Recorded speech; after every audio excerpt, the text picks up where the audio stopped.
Bonjour à tous, vous allez bien? Je vois qu'ils étaient déjà là ce matin, là, qui font une deuxième session ici, c'est cool. Bon, ça fait plaisir de vous voir, ou de vous revoir du coup. Pour ceux qui ne me connaîtraient pas, moi, je m'appelle Grégoire Dossier, j'étais étudiant en droit pendant 5 ans, maintenant je suis sur YouTube et je kiffe ma vie. Voilà. C'est un peu ça mon parcours. J'ai beaucoup galéré dans mes études à plusieurs moments dans mon parcours d'étudiant, et justement la conférence d'aujourd'hui c'est la conférence que j'aurais aimé avoir lorsque moi j'ai commencé mes études. J'imagine qu'ici il y a quand même beaucoup d'étudiants qui sont en début d'études, donc L1, L2, L3 et quelques étudiants en master, mais je sais que c'est une période de notre vie où il y a beaucoup de changements par rapport au lycée. On se pose beaucoup de questions, on se remet beaucoup en question, on n'a pas forcément de méthode de travail et on n'a pas forcément beaucoup de personnes qui sont aptes à nous donner des conseils. Moi je connaissais une amie qui avait 1 an plus que moi lorsque j'étais en droit, mais c'est tout quoi. Sinon je n'ai pas grand monde qui peut me donner des conseils dans mes études de droit. Et du coup je vais vous en donner au moins 5 aujourd'hui. Donc il va y avoir un petit peu de tout, un petit peu de motivation, un petit peu de productivité, un petit peu de confiance en soi, un petit peu de développement personnel aussi, s'améliorer soi, et pas seulement l'étudiant qu'on est. Je vous en parlerai à la fin. Et puis on va commencer d'abord par un conseil qui fait un petit peu dur, qui est un peu une pilule difficile à avaler, mais une fois qu'on l'a compris, ça va mieux. C'est l'idée que en fait, vos résultats ne seront pas forcément corrélés au temps de travail que vous allez effectuer au cours de votre semestre. En fait. Vous pouvez très bien, un examen, travailler 2 fois plus et avoir un moins bon résultat. Ça paraît logique, dit comme ça, mais la vérité c'est que moi, parfois, les examens que j'ai bien réussi, déjà, je pensais les avoir foirés lorsque je les ai passés. Je pense que ça vous fait ça aussi, ou ça va vous le faire au cours de vos études. Et il y a des examens que vous pensiez avoir bien réussi et on se retrouve à avoir une note un petit peu décevante. Mais en fait, quand on est étudiant, ça vient de l'école, je pense, de l'école primaire. On se dit que forcément, si on a bien travaillé, on va avoir de bons résultats. C'est pas forcément le cas lorsqu'on est à la fac. C'est pas forcément le cas dans la vie réelle non plus, dans le monde après les études. L'exemple que je donnais ce matin, c'est qu'aujourd'hui, en fait, vous vous en fichez du temps que j'ai passé à préparer cette conférence. Ce que vous voulez, c'est que vous viviez une belle conférence et que je sois présent et que je sois là pour vous donner des conseils. Mais c'est pareil pour l'avocat qui va plaider. En fait, les personnes qui sont présentes dans l'audience, elles ne savent pas forcément combien de temps il a travaillé. C'est pas forcément ce qui les intéresse. Ce qui les intéresse, c'est d'avoir un avocat qui est présent et qui plaide et qui est convaincant. Okay, et c'est pareil quand on est étudiant. Quand on est étudiant, votre correcteur, il ne saura pas forcément combien de temps vous aurez passé à travailler. Il saura juste qu'il a une copie devant lui et qu'il va la corriger en quelques minutes. Okay, et donc il a besoin rapidement de voir les éléments qu'il attend sur une copie. Ça, c'est un premier point qui est important parce que, encore une fois, quand on est étudiant, on peut vite se lamenter lorsqu'on a eu des mauvais résultats alors qu'on dit avoir beaucoup travaillé. Mais beaucoup travaillé, lorsqu'on dit j'ai beaucoup travaillé, c'est toujours en termes d'heures, c'est toujours en termes d'horaire. J'ai travaillé 30 heures, 40 heures, je sais pas, mais j'ai beaucoup travaillé. On dit toujours j'ai beaucoup travaillé, mais j'ai pas eu de bons résultats.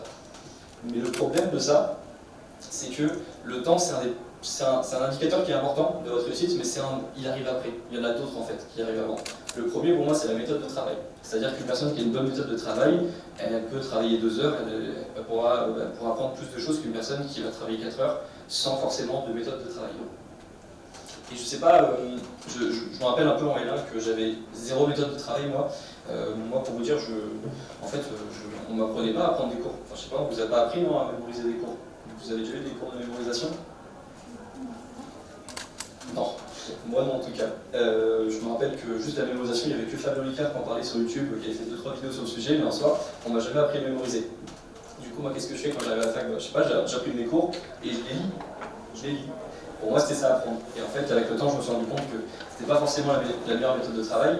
Et comme j'ai dit ce matin, en fait, j'ai pas forcément le temps de vous parler de toutes les méthodes de travail possibles et imaginables. Il y en a beaucoup. Ce que je peux vous recommander, c'est de vous intéresser aux flashcards, qui sont une méthode de travail que moi je mets en avant sur ma chaîne, parce que ça a complètement changé mon rapport au travail et mon rapport aux révisions, parce que c'est pour moi beaucoup plus efficace que n'importe quelle méthode de travail, en fait. Donc, quitte à faire un peu de pub pour ma chaîne, autant allez voir une vidéo que j'ai faite qui s'appelle Apprendre ses cours plus vite, mémoriser ses cours plus vite. Vous y trouverez différentes méthodes de travail. Trouvez celle qui vous plaira, que ce soit les flashcards, que ce soit juste d'intégrer un petit peu de mémorisation active dans vos révisions, de tester votre mémoire au cours de vos révisions, que ce soit avec des fiches, même si vous faites des fiches à trous, posez-vous des questions lorsque vous révisez votre cours, ne recopiez pas juste votre cours sur des fiches parce que vous n'allez pas travailler votre mémoire quand vous ferez ça, mais trouvez une méthode de travail qui implique de vous poser des questions. Okay, ça c'est important parce que ça va complètement changer vous allez plus penser en termes de j'ai beaucoup travaillé, en termes d'heures, donc je mérite des bons résultats en fait. Parce qu'il y a justement la méthode de travail qui est la plus importante. Ensuite, il y a l'état dans lequel vous serez le jour de l'examen. C'est comme un athlète, un sportif. Il peut avoir beaucoup travaillé au cours de sa préparation. Ce qui compte, c'est qu'il soit performant le jour de la compétition.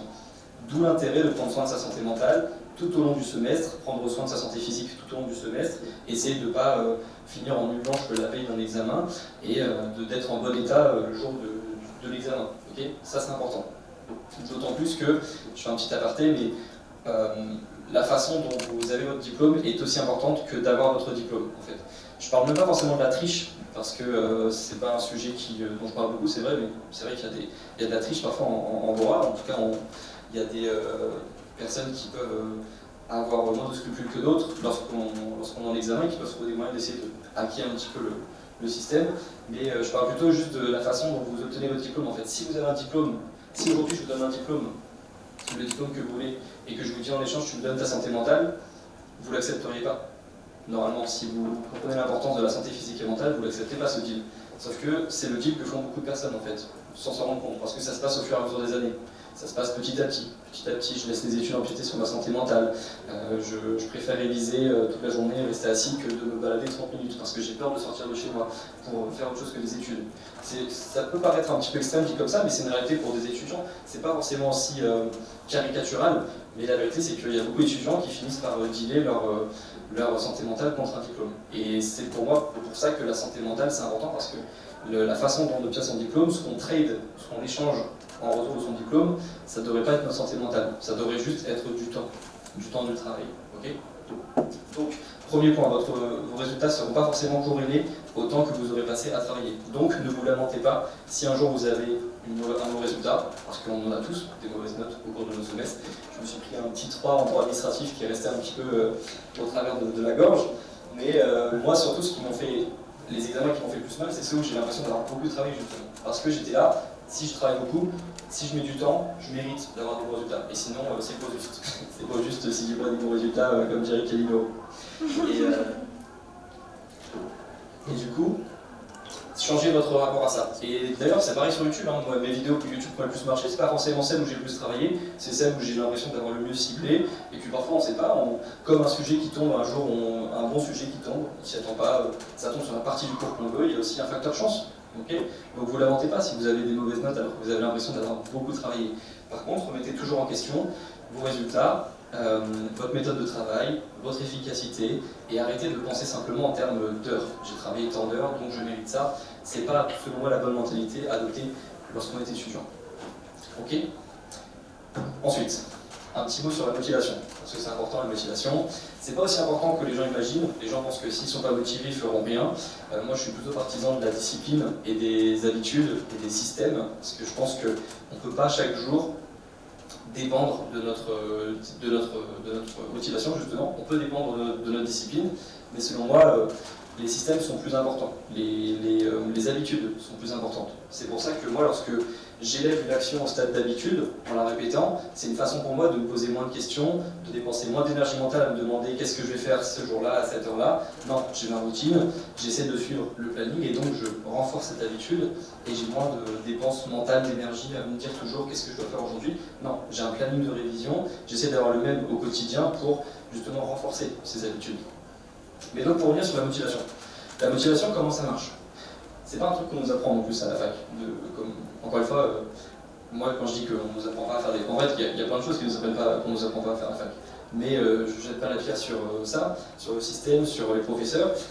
Vous le savez peut-être, moi j'ai une famille de professeurs, donc si je commence à taper sur les professeurs et sur le système et sur les programmes, je ne vais pas rentrer, il n'y aura pas une bonne ambiance dans la maison lorsque je vais rentrer chez moi le soir. Mais je sais que les professeurs, ils ont un planning, ils ont un programme à tenir. Donc ils n'ont pas le temps de vous apprendre tout ça. Tout ce que je vous dis aujourd'hui, motivation, discipline, habitude, santé mentale, c'est à vous d'aller chercher l'information aussi, en lisant des livres sur le sujet, en regardant des vidéos YouTube. C'est un moyen super simple d'apprendre, beaucoup plus utile que d'apprendre des livres. Moi je ne suis pas forcément un très grand lecteur, mais j'ai appris beaucoup de choses avec des vidéos. Mais il y a aussi des bons livres sur le sujet. Et sur l'habitude, ce que j'ai appris sur la motivation plutôt, c'est que la motivation, ça vient du latin movere, qui veut dire être en mouvement. Donc c'est simple, si vous êtes en mouvement, vous êtes motivé. Si vous n'êtes plus en mouvement, vous perdez la motivation. Ça c'est le concept des 5 minutes passées sur le canapé. Lorsque vous êtes chez vous et que vous rentrez du travail et que vous dites je vais passer 5 minutes sur le canapé, Est-ce que vous avez remarqué à quel point la personne qui quitte le canapé n'est plus du tout la même que la personne qui vient d'arriver sur le canapé 5 minutes avant? Ça vous met dans un état, ce n'est même plus vous en fait. C'est une autre personne, votre partie productive quitte le corps, et une autre personne qui rentre, elle ne veut plus rien faire, elle ne veut plus parler à personne, elle ne veut plus sortir de chez elle, et tout lui paraît fade. Parce qu'elle a consommé des contenus hyper divertissants et hyper addictifs. Okay, ça c'est pourquoi, ça c'est le danger de l'inaction. Alors c'est pas très grave l'inaction 20 minutes, 30 minutes, mais vous avez vu déjà à quel point 20 minutes d'inaction ça peut complètement changer la dynamique de la journée. Et à l'inverse, 30 minutes d'action, ça peut complètement tout changer. Et moi je suis hyper partisan du fait de un jour, une journée pourrie, une journée off, je pose mes affaires et je sors 20 minutes, je sors 30 minutes et je me mets en mouvement, juste je me mets en mouvement. Moi lorsque j'étais perdu dans ma vie, il y a 3 ans, lorsque je me posais beaucoup de questions sur mon avenir, je me baladais. Juste, je ne sais pas forcément quoi faire de mon avenir, je me baladais. J'essaie de rester en mouvement, parce que je sais que le mouvement physique est parfois corrélé au mouvement intellectuel. Le mouvement, se mettre en mouvement, c'est une dynamique qui va vous faire vous poser des questions aussi. Se balader, ça va vous faire vous poser des questions. Et moi, mes discussions, mes réflexions les plus intéressantes, je les ai souvent eues en me baladant. Et donc ça doit vraiment être votre mentalité en fait. Soyez un petit peu comme un requin. Un requin, si ça n'est plus en mouvement, ça meurt. Un requin, ça dort en bougeant. Je ne sais pas si vous le savez, je vous apprendrai un truc aujourd'hui. Grâce à Grégoire, on sait que le requin, ça bouge, et ça dort en bougeant. Okay, et si le requin ne bouge plus, il meurt. Et donc soyez un petit peu comme des requins, dites-vous ça, parce que vous savez que l'inaction, ça peut vraiment détruire une personne. Mais j'en ai parlé à Rennes il y a quelques semaines, je faisais une conférence sur le décrochage, et donc j'ai eu des personnes qui sont venues me parler ensuite à la fin de la conférence, et elles m'ont dit, tu voyais à leur tête que ça allait pas, et ça part parfois juste d'une petite inaction, ça part d'une après-midi où il s'est dit je vais rien faire de la journée, et puis tu sais pas, en fait, un cercle vicieux dans lequel tu tombes en inaction, tu décroches, et ensuite c'est super dur. Donc, évidemment, vous ne serez pas forcément tous dans ce cas-là de décrochage scolaire, d'inaction vraiment où on n'a plus rien envie de faire, on n'a plus envie de voir personne, mais rappelez-vous de l'anecdote du canapé, et rappelez-vous qu'en effet, 5 minutes d'inaction, se mettre sur un canapé, ça peut vous enlever toute ambition en fait, toute envie de faire quoi que ce soit. Donc déjà cadrez-vous un petit peu, apprenez parce que vous savez quand vous vous mettez sur le canapé, vous savez ce qui va se passer. Vous savez, au fond on le sait qu'on va rester plus que 15 minutes. Mais soyez-en conscients et remettez un petit peu de mouvement. Okay, vous ne pouvez pas imaginer à quel point juste remettre un petit peu de mouvement, ça peut changer la dynamique de votre journée. Donc à la limite, sortez de chez vous. Ou mettez-vous en mouvement mental, je ne sais pas, regardez une vidéo qui va cette fois-ci vous faire réfléchir, mais voilà, quand on passe la journée quand on passe au moins un petit peu de temps sur les réseaux, je sais que c'est difficile de d'un coup se mettre une vidéo un petit peu intellectuelle ou qui nous fait réfléchir. Ok ? Motivation, mauvais se mettre en mouvement, retenez bien ça, et vous ne serez pas motivé tout le temps, hein, c'est aussi pour ça que je parlais de la discipline, mais au moins, gardez toujours en tête que cherchez toujours le mouvement en fait. Si un jour ça ne va pas, juste cherchez le mouvement. Et vous pouvez même sortir de chez vous, courir, je sais que ça demande plus d'efforts, mais ça peut aussi complètement changer la dynamique d'une journée. Ok ? Ça c'était pour la motivation.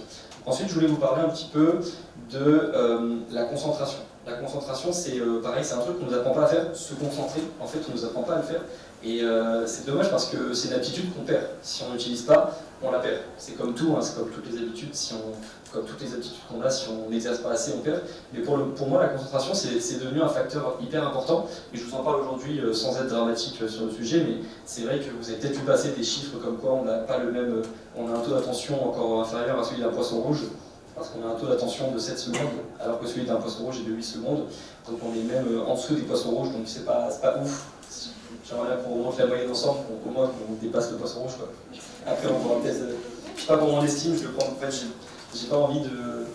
Je sais pas, un poisson rouge peut faire mieux, quoi, les gars. Franchement, faites un effort, quoi. On peut passer au-dessus des 8 secondes, ok? Mais pourquoi est-ce qu'on est à 7 secondes? C'est parce que... en fait, on est tout le temps captivé par d'autres choses. Et j'ai remarqué même dans nos discussions, on s'autorise à être distrait aussi. C'est pas juste, on parle toujours des réseaux sociaux. Et effectivement, moi-même, je suis sur TikTok de temps en temps. C'est un contenu c'est un contenu qui change toutes les 6 secondes en moyenne. Donc évidemment, c'est pas bon pour votre attention. Et j'ai remarqué même que dans nos vies, maintenant, on se laissait distraire. Par exemple, on parle à des personnes. Si on a une notification, la notification passe en premier. Et ça, c'est une forme de distraction, on change, on passe de ça à ça, de ça à ça, de la personne à qui on parle au téléphone, et ça casse notre taux d'attention. Donc, je ne suis pas là pour vous faire des conseils sur comment récupérer ce taux d'attention, mais par exemple, en ce moment, je fais une expérience qui s'appelle une détox de dopamine. Je ne sais pas si vous en avez entendu parler. C'est un peu la mode en ce moment, il y a beaucoup de youtubeurs qui en parlent en Amérique. C'est l'idée en fait de, justement lorsqu'on a compris, lorsqu'on s'est rendu compte qu'on était addict à la dopamine, donc le plaisir facile, le plaisir immédiat avec les réseaux sociaux notamment, c'est l'idée de diminuer ces addictions et par exemple de diminuer par 2 son temps d'écran. Le principe même de la détox de dopamine, c'est vraiment de passer à 30 minutes d'écran par jour, ce qui pour moi n'est pas possible parce que c'est mon métier. Vous pourrez, mais moi non, moi j'ai l'excuse, c'est mon métier. Mais du coup, ce concept, je suis en plein dedans. Je suis en train de faire une expérience sur le sujet, je fais peut-être une vidéo YouTube dessus, et donc j'ai réduit mon temps d'écran de 2, voire de 3 maintenant. Et franchement, ça change déjà beaucoup de choses. Parce que vous trouverez plein de conseils sur comment récupérer un taux d'attention correct, etc. Mais pour moi, ça passe juste par diminuer son temps d'écran. Je vous jure que vous serez une nouvelle personne. Vous aurez l'impression d'avoir des journées de 28 heures. Parce que forcément, quand on passe des heures sur les réseaux, le temps passe plus vite. Lorsqu'on passe, je ne sais pas si vous avez remarqué ça, l'autre jour, je suis allé courir 30 minutes. Et je ne sais pas si vous avez réalisé 30 minutes sur TikTok, à quel point ça passe vite. Alors que 30 minutes de course, j'ai l'impression de vivre plusieurs vies au cours de cette course. Donc là, c'est un hack. Si vous voulez vivre plus longtemps, courez. Courez. Vous allez vivre plusieurs vies dans une vie. Et juste soyez-en conscients, en fait. Et pensez à cette anecdote du poisson rouge, s'il vous plaît. On dépasse le poisson rouge et je reviens ici dans 1 an et on aura dépassé le poisson rouge. Après on verra pour le reste. Et donc, faites attention à votre taux d'attention. Et pour revenir sur vous donner un petit conseil comme ça aussi sur le livre un livre que j'ai lu qui s'appelle Deep Work, qui s'appelle de Cal Newport, Deep Work, qui a été traduit en français, qui est un best-seller en anglais et en français. C'est un des premiers livres que j'ai lu sur, on va dire, un livre de non-fiction que j'ai lu, parce qu'il était simple à lire, franchement, c'est un bon livre que je vous conseille de lire, mais quitte à, si vous ne le lisez pas, au moins essayez de regarder un résumé sur Internet. Mais en gros, si je peux vous donner un conseil sur ce livre, c'est que Cal Newport, l'auteur de ce livre, il a fait des expériences sur des sportifs de haut niveau, sur des violonistes professionnels, et il a pris plein de personnes qui ont besoin de se concentrer au quotidien pour performer parce que ce sont des professionnels. Et on a tiré la conclusion que, au quotidien, on n'est pas forcément capable de se concentrer plus de 2 fois dans la journée. Mais pas se concentrer 5 minutes. Quand je parle de se concentrer, c'est vraiment se mettre dans le flow du travail, travailler ses erreurs, être conscient de ce qu'on maîtrise, de ce qu'on ne maîtrise pas, et comme un sportif professionnel, de vraiment se mettre à fond dans sa tâche et d'y aller à fond, de se concentrer à fond. Et moi, ce que j'en ai retenu, c'est que, en effet, on n'est pas fait pour se concentrer toutes les 5 minutes. On ne peut pas se concentrer vraiment toutes les 5 minutes. Déjà, depuis le début de cette conférence, même si j'essaye de vous dire des choses intéressantes, vous avez tous forcément décroché au moins 30 secondes où vous ne savez plus forcément ce que j'ai dit il y a 5 minutes. C'était quoi le premier conseil? Non, en vrai, c'est salaud, c'est hyper dur. C'est hyper dur de réfléchir à ce que quelqu'un a dit il y a 10 minutes. Il y a un mec qui a fait ça en conférence, j'étais pas content, j'ai fait ouais, mais c'est trop facile, toi tu connais tes conseils, tu peux pas te souvenir de tout ce que tu as dit. Et donc, on n'est pas fait pour se concentrer des milliards de fois dans la journée. Moi, ce que je faisais, c'est que, et c'est le 3e conseil, c'est d'allonger vos temps de pause. En fait, lorsque vous êtes dans le flow, sachez que c'est précieux de se concentrer, c'est pas tout. Vous savez que même parfois lorsqu'on essaie de se concentrer, on n'arrive pas à le faire. Et donc lorsque vous êtes concentré, dégagez la pause en fait. Vous dites pas ouais mais moi je fais une pause toutes les heures, donc si à 16h j'ai pas fini, j'arrête. Non, si vous êtes dans le flow, si vous êtes concentré, profitez-en. C'est une ressource rare, la concentration aujourd'hui, encore plus pour notre génération. Donc lorsque vous êtes concentré, profitez-en, décalez la pause, vous ne la faites pas du tout, et ensuite vous aurez forcément un moment pour vous reposer. Mais donc, essayez aussi il y a une technique de travail qui s'appelle le Pomodoro, que vous avez sûrement dû entendre parler, qui consiste à faire 25 minutes de travail, 5 minutes de pause, 25 minutes de travail, 5 minutes de pause, et ensuite de faire des pauses plus longues. Moi, j'en ai parlé sur ma chaîne parce que je trouvais ça intéressant, mais la vérité c'est que cette méthode de travail, elle nous oblige à se concentrer 4 fois, parce qu'on fait des pauses et on recommence à chaque fois. Donc, par rapport à ce que je viens de vous dire et par rapport à ce que j'ai lu sur dans le livre Deep Work, je ne vous conseillerais pas forcément de faire un Pomodoro, mais plutôt d'appliquer le conseil suivant. Lorsque vous êtes concentré, concentrez-vous à fond, profitez de ça, ça ne durera pas des heures non plus. Cal Newport, dans son livre, il disait qu'un état de concentration optimale durait rarement plus de 2 heures, voire plus d'1 heure et demie en fait. Et qu'ensuite, il y avait une phase de pause qui était nécessaire pour pouvoir se reconcentrer ensuite. Donc, appliquez ce conseil. Et lorsque vous êtes concentré, restez dans le flow, ne laissez personne vous distraire. Restez en bon terme avec vos potes s'ils vous proposent des pauses. Mais en gros, essayez de vraiment leur dire non très vite pour ne pas être distrait. Et puis ensuite, faites la pause vraiment lorsque vous ne serez plus du tout concentré. Mais profitez de votre concentration et essayez tant qu'à faire, de profiter de cette conférence pour essayer ce soir de vous rendre compte d'à quel point vous pouvez être facilement distrait et d'essayer, par exemple, lorsque vous discutez avec une personne, de rester focus sur ce que la personne vous dit, lorsque de juste désactiver vos notifications, parce que c'est le bruit qui nous distrait, c'est le téléphone qui vibre qui nous distrait. Moi, toutes mes notifications sont sur off, et donc ça change rien à la vie, hein, ça améliore la vie. Hein. Je vous promets qu'on a toujours peur d'avoir des appels et de ne pas les recevoir. Coupez vos notifications, ça va vous aider vraiment à augmenter votre taux d'attention. Ok ? Quatrième conseil, prenez 1 heure par jour pour vous développer personnellement. Ce que je dis souvent, c'est qu'on a tous, nous, vous, une phase, on a deux valeurs différentes. On a la valeur de l'étudiant et la valeur de la personne. Je ne parle pas de la valeur au sens de est-ce que vous êtes une bonne personne ou pas. J'imagine qu'évidemment ici il n'y a que des bonnes personnes, forcément. Je veux dire, sinon vous ne serez pas là, quoi. Vous êtes en train d'apprendre des trucs, vous vous déplacez pour venir apprendre des trucs, vous êtes forcément des bonnes personnes. Je parle plutôt de la valeur personnelle, en fait. La confiance en vous, la curiosité, la discipline, des compétences qu'on n'apprend pas forcément à la fac, qu'on peut apprendre si on travaille, et quand on travaille à la fac, qu'on révise des cours, on apprend forcément des compétences, la persévérance, la remise en question, etc.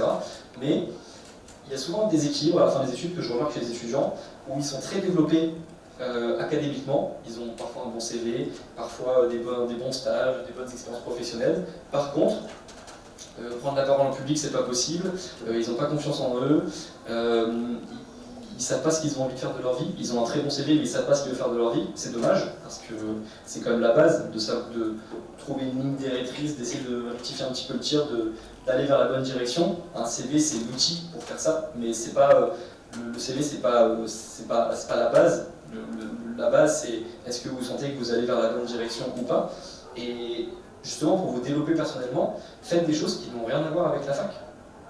30 minutes, 1 heure, pas forcément 2 heures dans la journée. Moi, je sais, hein, je l'ai vécu, lorsque j'étais sur YouTube et que je faisais mes études en même temps, c'était dur. J'aurais bien aimé passer 6 heures par jour sur YouTube. J'aurais progressé beaucoup plus vite sûrement. Mais je pouvais pas. Je pouvais prendre qu'1 heure par jour, 1 heure et demie, mais c'était mes heures préférées dans la journée, de déconnecter de la fac. Il y a quelques semaines à Rennes, quand j'ai parlé aux étudiants, je leur disais de décrocher à temps partiel, c'est-à-dire de décrocher au moins 1 fois par jour de la fac. C'est con, mais c'est vrai. On a besoin de déconnecter de la fac. Et comme je vous le disais avec la concentration, c'est bon pour les révisions de déconnecter. Vous ne pouvez pas être productif si toute la journée vous êtes tout le temps assis sur un bureau en train de réviser. Et j'en profite parce que je m'adresse à des étudiants en droit ici. Je ne tiendrai pas forcément le même discours en médecine. Je sais que c'est une réalité qui est différente de celle des études de droit. Mais la vérité, c'est que parmi les meilleurs étudiants que j'ai rencontrés dans ma vie, la plupart ne passaient pas la journée assis sur un bureau. Ils étaient productifs, ils avaient leurs 2 sessions de travail très productives dans la journée, ou leur session de travail très productive, et puis ensuite ils faisaient autre chose. Souvent c'était des gens qui avaient un sport à côté, un projet à côté, un projet associatif, un projet entrepreneurial, un projet personnel qui leur tenait à cœur, un projet créatif. Travaillez votre créativité aussi à la fac, parce que c'est un endroit où on vous donne beaucoup de choses à faire, même si vous êtes quand même assez indépendant dans la gestion de votre temps, on vous donne beaucoup de choses à faire et vous êtes plus habitué à trouver vous-même des solutions. Et moi, YouTube, ça a été une révélation de mon manque de créativité, de ma perte de créativité, parce que ça m'a obligé à répondre à plein de problèmes que je n'avais pas imaginés, et donc ça m'a forcé à être créatif, en fait. Donc c'est à ce moment-là que je me suis rendu compte qu'on perdait aussi en créativité à la fac. Donc essayez de trouver 30 minutes, 1 heure par jour pour vous développer personnellement, sortir de votre zone de confort, aussi cliché que cette expression soit. Je vous assure que c'est vrai, on apprend beaucoup de choses quand on sort de sa zone de confort, quand on tente des choses, que ce soit dans votre vie sentimentale, même prenez des risques. Je vous assure que vos peurs, la plupart de vos peurs, là, je sens qu'il y a... Vous voulez qu'on parle de sentiments, je vais dire un 5e conseil et je vous fais une conférence. Je suis love coach aussi, moi, à temps partiel, donc il n'y a pas de problème. Non, ce que je voulais vous dire, c'est que, d'ailleurs, j'ai fait un TikTok il y a quelques semaines qui a fait 400 000 vues, je crois. Il a été repris par plein de personnes parce que je disais d'oser demander. On disait, si tu demandes plus, tu auras plus. Et il y a plein de personnes qui ont repris le TikTok en disant, bah ouais, bah vas-y, je veux 1 million, je veux 30 000 euros, je t'envoie mon RIB, je t'envoie mon PayPal. L'idée, c'était juste de demander plus, d'oser plus en fait. Si vous allez oser plus, vous allez avoir plus. Et je vous jure que le nombre de personnes qui ont appliqué ce conseil dans la vie sentimentale, ils ont eu plein de résultats en fait. Si vous demandez, si vous franchissez cette peur d'oser demander, le non, il vous fera pas mal, parce que le non en soi, le pire c'est le regret en fait. Le regret on l'a lorsqu'on n'ose pas demander et qu'on se dit qu'est-ce qui se serait passé si j'avais demandé. en fait. Et si vous avez un non, il vous fera beaucoup moins mal que le et si, qu'est-ce qui se serait passé, et si j'avais demandé ça, et si j'avais demandé ça, etc. Ça c'est une petite discussion, mais demandez plus, en gros. Et surtout, pensez à vous, pensez à la personne qui étudie. Plus la personne qui étudie, plus vous vous sentirez en meilleure santé mentale, meilleur vous serez un meilleur étudiant. Vous aurez des meilleurs résultats et je vous assure que c'est corrélé. Et par rapport à ce que je vous disais au tout début de la conférence, la façon dont vous obtenez votre diplôme est aussi importante que le diplôme que vous allez avoir. Et prendre soin de vous, prendre soin de la personne qui travaille, c'est hyper important. C'est votre véhicule en fait. Souvent on se voit un peu comme une machine à travailler, sauf que on va dire que vous êtes la machine, vous êtes la voiture. Les études, les connaissances, vous êtes une machine à apprendre en effet, mais il faut prendre soin de la machine en elle-même. La machine c'est vous, comment ça va dans votre vie. Et vous avez besoin d'aller bien dans votre vie pour bien réviser aussi. Vous ne pouvez pas, pendant 5 ans, les études c'est quand même long, hein, que vous arrêtez les études, je sais pas, en licence ou en master, c'est quand même 3 années, 5 années, il faut prendre soin de la machine, sinon ça va faire un burn-out ou ça va craquer à un moment. Vous ne pouvez pas mettre votre vie personnelle de côté pendant 3 ans et 5 ans et imaginer de ne pas avoir de conséquences ensuite. Okay, mais c'est optimiste que je vous dis. C'est bien mieux de voir les choses comme ça, de se dire il y a la personne qui travaille et la personne qui est derrière la personne qui travaille. Il faut prendre soin des deux personnes. Okay, et le dernier conseil que je vais vous donner, c'est un conseil plutôt sur la productivité. Je l'ai un petit peu abordé plus tôt en vous disant que pour moi, 8h-20h, réviser 8h-20h, c'est pas du tout la meilleure façon de réussir en droit. Je vous dis ça parce que moi, c'est ce qu'on me disait lorsque j'étais étudiant. Quand je suis arrivé à Caen dans ma fac, on me disait qu'en gros, les meilleures personnes, les personnes qui avaient les meilleurs résultats, c'était celles qui restaient à la BU toute la journée, et c'était le fameux 8h-20h. Je sais pas pourquoi ça m'a marqué, parce que j'ai essayé les premières semaines et j'ai pas du tout aimé, forcément. Je sais pas, ça me tentait pas. J'ai mal au dos, j'étais pas productif parce que je devais rester collé sur la chaise. Je me sentais en sécurité parce que je me disais, bon, moi je suis dans la BU, je suis entouré d'étudiants, j'étais rassuré, mais c'est pareil. Votre copie, elle s'en fiche d'à quel point vous étiez rassuré de rester à la BU, votre copie, elle veut juste qu'il y ait des informations dedans en fait. Il y a beaucoup de personnes qui veulent se rassurer aussi, hein, mais se rassurer, c'est pas être productif. Okay, et à l'inverse, 2 ans après, j'étais différent de ma façon de voir les choses. J'étais à la BU pour 1h30, je me disais, je vais prendre le max de cette 1h30 en fait. Et c'était 1000 fois mieux, c'était vraiment 1000 fois mieux. Et je vous le dis, les meilleurs étudiants que j'ai vus, c'était des étudiants qui étaient comme ça. Ils disaient, bon bah écoute, j'ai 1h30 de la BU, 1 heure, 2 heures, je vais prendre le meilleur de ces 2 heures possibles, je vais me concentrer de la meilleure façon possible. Et c'était pas des personnes qui faisaient des snaps à la BU. Hein. Parlons-en des snaps à la BU. Parlons-en un petit peu. J'ai une petite théorie là-dessus. La petite théorie étant que les personnes qui font les snaps à la BU sont généralement les personnes les moins productives de la BU. Les personnes qui veulent se rassurer. Et j'ai fait partie du clan snap à la BU, c'est pour ça que je vous en parle. Si je peux vous donner un conseil, si vous faites partie de ces personnes qui snap à la BU et qui montrent qu'elles sont à la BU, déjà c'est pas bien parce que vous faites culpabiliser les personnes qui sont pas à la BU, alors que vous n'êtes même pas productif la plupart du temps lorsque vous faites ce snap à la BU, donc c'est pas bien, vous créez de la culpabilité. Vous voyez, je vous dis, arrêtez de créer de la culpabilité. Et la deuxième chose, c'est que, quitte à faire un snap BU, faites-le après avoir travaillé, en fait. Parce que le fait de faire le snap, ça vous donne le sentiment d'avoir déjà travaillé. Vous avez l'impression d'avoir déjà fait le job. Et après, qu'est-ce qui se passe quand vous avez fait le snap BU, qu'il a été publié, que vous devez travailler? Qu'est-ce qui se passe? Vous travaillez moins parce que vous avez l'impression d'avoir déjà eu la récompense. Donc, faites pas de snap BU avant d'avoir travaillé, à la limite faites-le après, mais faites pas de vidéo à la limite tout court. Allez à la BU, soyez productif 1h30. En plus, c'est beaucoup plus motivant de vous dire j'ai 1h30, je vais faire le meilleur de ce que je peux faire en 1h30. Beaucoup plus que j'ai 6 heures, il faut que je fasse le meilleur de ces 6 heures. C'est beaucoup plus motivant de viser du court terme, d'avoir un objectif ambitieux sur le court terme. C'est beaucoup plus motivant. Ok ? Et donc la productivité, changez votre vision de la productivité. Être productif, c'est pas travailler de 8h à 20h. C'est utiliser bien son temps. Être content de la façon dont on gère son temps. Et quelque chose qui peut paraître non productif pour le commun des étudiants, je sais pas, genre moi quand je faisais du montage vidéo sur YouTube, que j'apprenais du montage vidéo le soir sur YouTube, ça peut sembler non productif. C'est pas ça qui va me permettre d'avoir des points à la fac. Je peux mettre des logiciels de montage dans mes plans pour montrer que je m'y connais en montage dans la copie, mais ça va rien me donner comme point. C'était pas productif pour beaucoup de personnes. Mais pour moi, c'était productif. Parce que ça me permettait de m'évader de mes révisions. Et quand je revenais sur mes cours de droit, c'était beaucoup plus simple.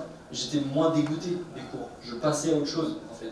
J'avais plusieurs vies, et donc c'est beaucoup plus motivant pour moi. Ok, donc, changer votre vision de la productivité. C'est pas forcément travailler tout le temps, sûrement pas. C'est plutôt travailler efficacement et être content de la façon dont on gère son temps à la fin de la journée. Et d'avoir des activités, de s'autoriser à avoir des activités qui ne sont pas du tout productives dans la journée, mais qui vont vous aider à réviser parce que c'est une forme de pause mentale aussi. Et vous avez besoin aussi de pause mentale. Ok? Ça, c'est important. Et la conclusion que je donne à la fin de chaque conférence, parce que je parle beaucoup de compétences, parce que je pense que c'est ce qui peut vous sauver. J'en ai parlé il y a quelques semaines à Rennes. Si jamais vous êtes incertain par rapport à votre avenir, ce qui va vous sauver, ce sont les compétences. À la fac, on vous donne des connaissances, beaucoup de connaissances. C'est ce qui parfois dégoûte, on a l'impression d'en apprendre trop. Mais ce qui va vous sauver, ce sont les compétences. Donc la fac va vous en donner, la persévérance, la remise en question, le fait de bien écrire, de bien parler. Ce sont des bonnes compétences, mais développez vos propres compétences à vous. Et la conclusion, c'est ne soyez pas juste des étudiants, soyez des personnes compétentes qui font également des études. Je vous remercie.